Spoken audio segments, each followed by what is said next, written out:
Один автомат не прописан в нашем военнике. The wonders of Russian mobilization seems to can't dry out.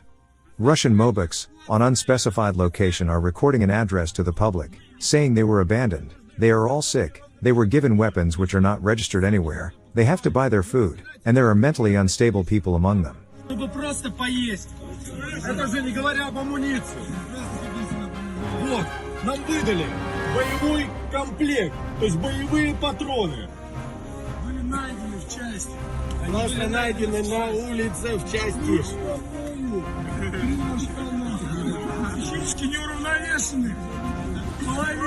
Никакой медкомиссии не было нигде, блядь. Здесь психически неуравновешены. На очереди. Первый день, как только мы приехали сюда, мы жили на улице. Второй день. И в третий. 90% людей, которые находятся здесь, больны.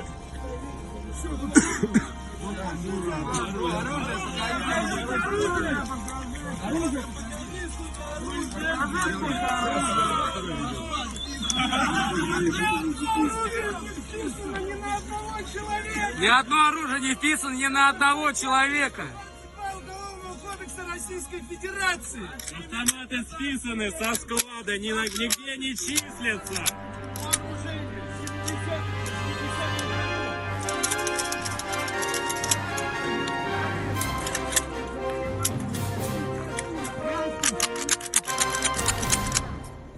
У большей части состава нет ни касок, ни бронежилетов.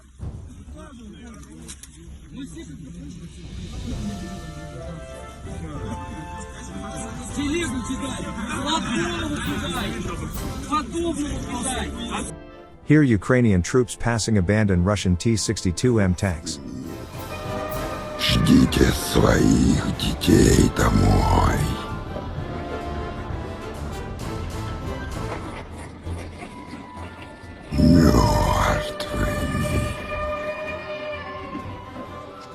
Video of Ukrainian troops capturing a DJI UAV with a EDM-4SC UAS gun.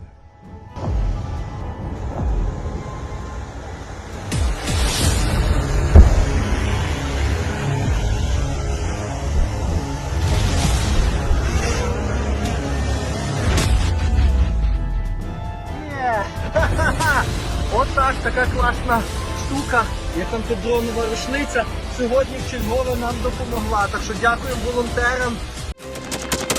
Thanks for watching, and don't forget to subscribe. Also, if you want to support Warthog Defense, please become our member and get early access to new videos, exclusive members-only videos, and become administrator in comment section. The membership link is in the description. Every day. We had a guy last week, it's 6 rescues in 6 days. You know, he's doing the job every day.